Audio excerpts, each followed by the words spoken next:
வணக்கம். 2026 பொங்கல் நெருங்கிட்டு இருக்கு.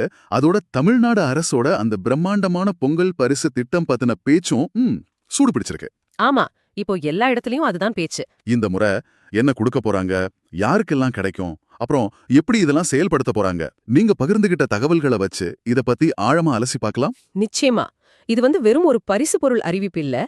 தமிழ்நாட்டுல இருக்கிற 2 கோடிக்கும் அதிகமான குடும்பங்களோட பண்டிகை காலத்தோட நேரடியா சம்பந்தப்பட்ட ஒரு பெரிய விஷயம் இது. ஆமா, இதன் பின்னாடி இருக்கிற அந்த திட்டமிடல், நிர்வாக சவால்கள், பொருளாதாரம், ஏன் சொல்லப்போனா அரசியலும் கூட இதுல இருக்கு. இத ஒரு முழுமையான பார்வையில நம்ம பார்க்கணும்.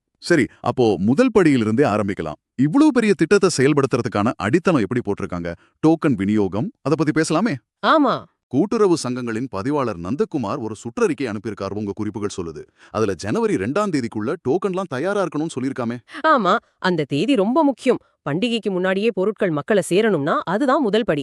இந்த முறை டோக்கன் விநியோகத்துல சில முக்கியமான மாற்றங்கள் கொண்டு வந்திருக்காங்க. அப்படியா? இது வெறும் டோக்கன் இல்ல, இதுதான் இந்த முழு விநியோக அமைப்பையும் கட்டுப்படுத்த போற கருவி. இங்கதான் இது ரொம்ப சுவாரஸ்யமா மாறுது. இந்த டோக்கன்கள் ரேஷன் கடையில போய் வாங்க வேண்டியது இல்லையா? இல்லவே இல்ல. ரேஷன் கடை ஊழியர்களே நேரடியா ஒவ்வொருத்தர் வீட்டுக்கும் வந்து கொடுப்பாங்க. இது ஏன் இவ்வளவு முக்கியம்? இதுக்கு பின்னாடி இருக்கிறது போன வருஷங்கள்ல கிடைச்ச அனுபவங்கள் தான். கடைகள்ல டோக்கன் கொடுத்தா அங்க பெரிய கூட்டம் கூடிது, தள்ளுமுள்ளு ஏற்படுது. ஆமா, அது நடக்கும். சில சமயம் யாருக்கு முதல்ல கொடுக்கறதுனே குழப்பம் வரும். ஆனா வீடு கேடி டோக்கன் வரும்போது அது ஒரு திட்டமிட்ட அப்பாயின்மெண்ட் மாதிரி ஆயிடுது. ஓ, அதுல பரிசு பொருட்களை வாங்க வேண்டிய நாள், நேரம் எல்லாமே தெளிவா குறிப்பிட்டிருக்கும். இதனால மக்கள் மணிக்கணக்கா கடையில காத்திருக்க வேண்டிய அவசியம் இருக்காது. அப்போ இது கூட்ட நெரிசலை தவிர்க்கிறதுக்காக மட்டும்தானா, இல்ல வேற எதுவும் காரணம் இருக்கா? முக்கிய காரணம் அதுதான். ஆனா இதை இன்னும் கொஞ்சம் ஆழமா பார்த்தா இது ஒரு ஒழுங்குபடுத்தப்பட்ட விநியோக முறை. உங்க குறிப்புகள்லயே இருக்கு பாருங்க. முத நாள் காலையில 100 பேரு, சாயங்காலம் 100 பேருக்கு மட்டும்தான் பொருட்கள் கொடுப்பாங்க. அதுக்கப்புறம் ஒரு நாளைக்கு 400 பேர் வரைக்கும் வாங்கலாம். சரி சரி. இது ரேஷன் கடை ஊழியர்களுக்கும் அழுத்தத்தை குறைக்கும், மக்களுக்கும் அலைச்சலை குறைக்கும். அதையும் தாண்டி சட்டம் ஒழுங்கு பிரச்சனை வர வாய்ப்புள்ள கடைகள்ல போலீஸ் பாதுகாப்பு கூட உறுதி செய்ய சொல்லிருக்காங்க. ஓ, அப்படியா? ஆமா, இது எவ்வளவு தீவிரமா திட்டமிடப்படுதுங்கிறதுக்கான அடையாளம் இது. இதுல இன்னொரு முக்கியமான கண்டிஷன் இருக்கு. டோக்கன்களை ரேஷன் கடை ஊழியர்கள் மட்டுமே கொடுக்கணும். வேற ஆட்களோ இல்ல அரசியல் கட்சியினரோ இதுல தலையிடக்கூடாதுன்னு ஒரு கடுமையான எச்சரிக்கை விடுத்திருக்காங்க. இது எந்த அளவுக்கு நடைமுறைக்கு வரும்? இதுதான் இந்த திட்டத்தோட வெளிப்படைத்தன்மைக்கான அச்சாணினே சொல்லலாம். யோசிச்சு பாருங்க, ஒரு கச்சேரி டிக்கெட்டை விற்பனையாளர் மட்டும்தான் கொடுக்கணும். நடுவுல வேற யாராவது வந்தா குழப்பம்தான் வரும் இல்லையா? ஆமா, கரெக்ட். அதே லாஜிக் தான் இங்கேயும். இது ஒரு அரசு திட்டம், பலன் நேரடியா மக்களுக்கு போகணும்.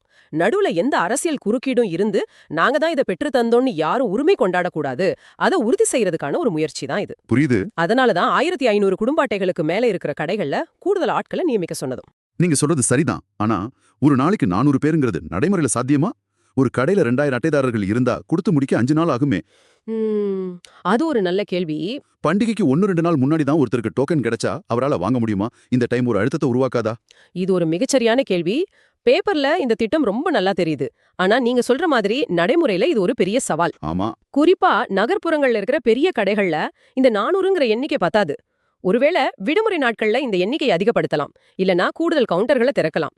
இந்த நடைமுறை சிக்கலை அவங்க எப்படி சமாளிக்க போறாங்கங்கறத பொறுத்து தான் திட்டத்தோட வெற்றி இருக்கு.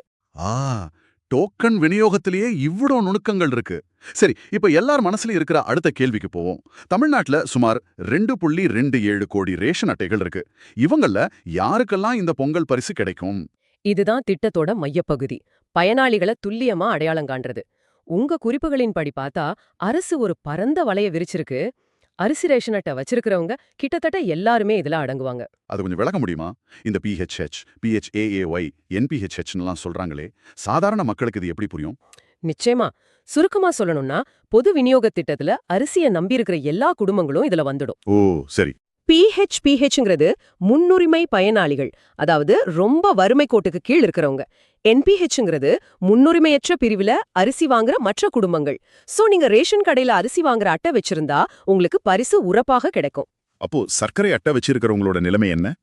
அவங்களுக்கும் பரிசு உண்டா? உண்டு. NPHSன்னு சொல்ற சர்க்கரை அட்டைதாரர்களையும் இந்த திட்டத்துல சேர்த்திருக்காங்க. ஆனா அவங்களுக்கு அரிசிக்கு பதிலா ரொக்க பணமோ மற்ற பொருட்களும் கொடுக்கப்படும் தெரியுது. ஓ, அது ஒரு நல்ல விஷயம். ஆமா, பண்டிகை கால பரிசுல அவங்களையும் சேர்த்துக்கிறது ஒரு நல்ல அணுகுமுறை. அதோட இலங்கை தமிழர் மறுவாழ்வு முகாம்கள்ல இருக்கிற குடும்பங்களுக்கும் இந்த பரிசு தொகுப்பு முழுமையா வழங்கப்படும்னு சொல்லிருக்காங்க. பரிசு யாருக்கு கிடைக்கும்னு பார்த்தோம், அதே மாதிரி யாருக்கு கிடைக்காதுங்கிறதும் ஒரு முக்கியமான தகவல் தானே? ஆமா, ரொம்ப முக்கியம். அது பட்டியலை பத்தி பார்ப்போம். முதல்ல வர்றது அந்த வெள்ளை நிற அட்டை வச்சிருக்கிறவங்க. கரெக்ட். NPHNC அதாவது பொருட்கள் இல்லா அட்டை அவங்களுக்கு இது கிடைக்காது.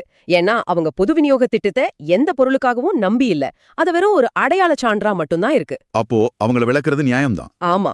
ஆனா அடுத்த பிரிவு தான் கொஞ்சம் விவாதத்துக்குரியது. நீங்க சொல்றது மத்திய மாநில அரசு ஊழியர்கள், பொதுத்துறை நிறுவன ஊழியர்கள், அப்புறம் வருமான வரி கட்டுறவங்கள பத்தி தானே? அதேதான். ரொக்க பரிசு அறிவிச்சா அவங்களுக்கு அது வழங்கப்படாதுன்னு சொல்லப்படுதே. சரியா சொன்னீங்க. கொள்கை அளவுல இது சரிதான். அதாவது பொருளாதார ரீதியா நிலையா இருக்கிறவங்கள தவிர்த்து தேவைப்படுறவங்களுக்கு மட்டும் பலன்கள் போகணுங்கிறது தான் நோக்கம். ஆனா இது எப்படி சாத்தியம்? அதுதான் கேள்வி. இதை எப்படி நடைமுறைப்படுத்துறது?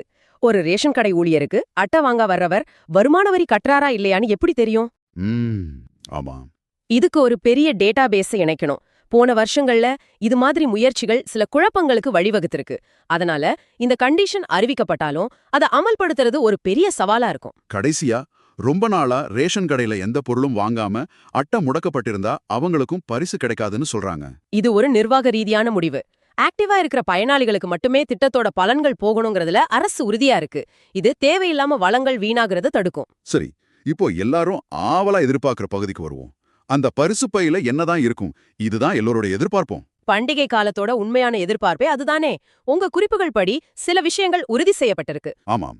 22,291 மெட்ரிக் டன் பச்சரிசி, அதே அளவு சர்க்கரை ஒதுக்கீடு செஞ்சிருக்காங்க. இது ஒரு மலைக்க வைக்கிற அளவு. அதோட 1.77 கோடி வேட்டிகள், 1.77 கோடி சாலைகள். ஆமாம். இதெல்லாம் நெசவாளர்கள் கிட்ட இருந்து நேரடியா கொள்முதல் செய்ய போறாங்க. வேலைகள் ஏற்கனவே வேகம் எடுத்ததா தெரியுது. இந்த வேட்டிச்சேலை திட்டத்தை நாம வெறும் பரிசு பொருளா பார்க்க கூடாது. இது ஒரு இலக்கு வைக்கப்பட்ட பொருளாதார ஊக்கின்னு சொல்லலாம். ஓ, அப்படியா? ஆமா. அரசு சந்தையில இறங்கி நேரடியா இவ்ளோ பெரிய ஆர்டரை கொடுக்கும்போது அது மாநிலத்தோட நெசவு தொழிலுக்கு ஒரு பெரிய உந்து சக்தியா அமையுது. பண்டிகை காலத்துல கிராமப்புற பொருளாதாரத்துல ஒரு பணப்புழக்கத்தை உருவாக்குது. இது வெறும் நலத்திட்டம் மட்டும் இல்ல, ஒரு நுண் பொருளாதார வியூ. நீங்க சொல்றது ஒரு புது கோணமா இருக்கு.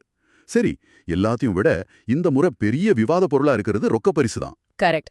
முதல்ல 5,000 ரூபான்னு பேச்சு அடிபட்டது. இப்போ 3,000 ரூபாய் வழங்கப்படலான்னு கோட்டை வட்டாரங்கள் சொல்றதா தகவல்கள் வருது. போன வருஷங்களை ஒப்பிடும்போது இந்த முறை ரொக்க பரிசுக்கு இவ்வளவு முக்கியத்துவம் கொடுக்கறதுக்கு வரப்போற தேர்தல் ஒரு காரணமா இருக்குமா? நிச்சயமா. அந்த கோணத்தையும் நம்ம பார்க்கணும். நலத்திட்டங்கள் எப்போதுமே மக்களோட தேவைகளை பூர்த்தி செய்யணும், அது உண்மைதான். ஆனா அதோட அளவு, அது கொடுக்கப்படுற விதம், அறிவிக்கப்படுற நேரம் இதெல்லாம் அரசியல் சூழலால பெரிதும் பாதிக்கப்படும்.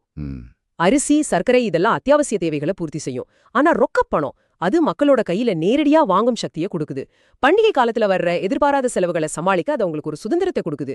இந்த உடனடி பலன்ங்கிறது அரசியல் ரீதியா ரொம்ப சக்தி வாய்ந்தது. அப்போ வரவிருக்கிற சட்டமன்ற தேர்தலுக்கும் இந்த பரிசு தொகுப்போட பிரம்மாண்டத்துக்கும் நேரடி தொடர்பு இருக்குன்னு சொல்றீங்களா? தொடர்பு இல்லன்னு சொல்றது கஷ்டம். ஒரு நலத்திட்டத்தோட அளவும் நேரமும் அரசியல் கணக்குகளால தீர்மானிக்கப்படுறது இயல்பு. இது பயனாளிகளுக்கு லாபம்தான். ஏன்னா அவங்களுக்கு கிடைக்கிற பலன் அதிகமாகுது. ஆமா, அது உண்மைதான். ஆனா அரசோட நோக்கம் பன்முகப்பட்டதுங்கிறது நாம புரிஞ்சுக்கணும். மக்களோட தேவையை பூர்த்தி செய்வதும் ஒரு நோக்கம், அவங்களோட வாக்குகளை பெறுவதும் இன்னொரு நோக்கமாக இருக்கலாம். சரி, இறுதியா உங்களுக்கு பயன்படுற சில கூடுதல் தகவல்கள். டோக்கன் விநியோகம் ஜனவரி 2ஆம் தேதிக்குள்ள தயாராயிடும்னு பார்த்தோம். அதுக்கப்புறம் பரிசு பொருட்கள் விநியோகம் தொடங்கிடும். ஜனவரி 13 போகி பண்டிகைக்கு முன்னாடியே அரிசி அட்டை வச்சிருக்கிற எல்லாருக்கும் பரிசு பொருட்கள் கிடைச்சிடும்னு தெரியுது. இது ஒரு நல்ல செய்தி.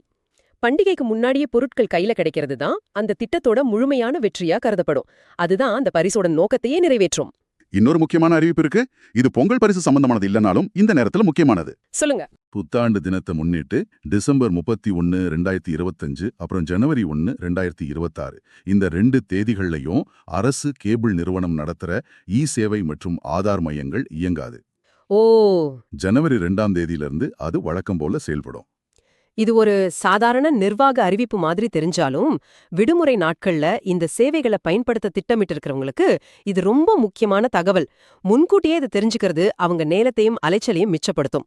ஆக இந்த விரிவான அலசலோட இறுதியில நம்ம தெரிஞ்சுக்கிட்டது எதுதான்? 2026 பொங்கல் பரிசு திட்டத்துக்காக ஒரு தெளிவான நல்ல ஒழுங்கமைக்கப்பட்ட செயல் திட்டம் வகுக்கப்பட்டிருக்கு.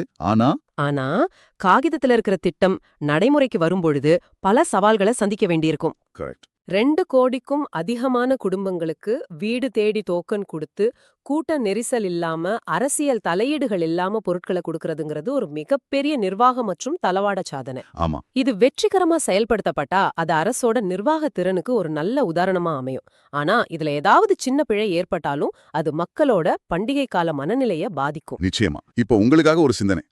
டோக்கன் விநியோகத்துல அரசியல் தலையீடு இருக்கக்கூடாதுன்னு அரசு எச்சரிக்கிறதா பார்த்தோம். இது வெளிப்படைத்தன்மைக்கு ஒரு நல்ல முயற்சி. ஆமா. அதே நேரம் தேர்தல் வரப்போறதால பரிசு தொகுப்பு ரொம்ப பிரம்மாண்டமா குறிப்பா ரொக்க பரிசுடன் இருக்குன்னும் அதே தகவல்கள் சொல்லுது. இப்போ நீங்க சிந்திச்சு பார்க்க வேண்டிய கேள்வி இதுதான். ஒரு மக்கள் நலத்திட்டத்துக்கும் தேர்தல் நேரத்து அரசியல் பரிசுக்கும் உள்ள அந்த மெல்லிய கோட்டை ஒரு குடிமகனா நீங்க எப்படி பாக்குறீங்க? எங்க ஒண்ணு முடிஞ்சு மற்றொன்று தொடங்குது? யோசிச்சு பாருங்க.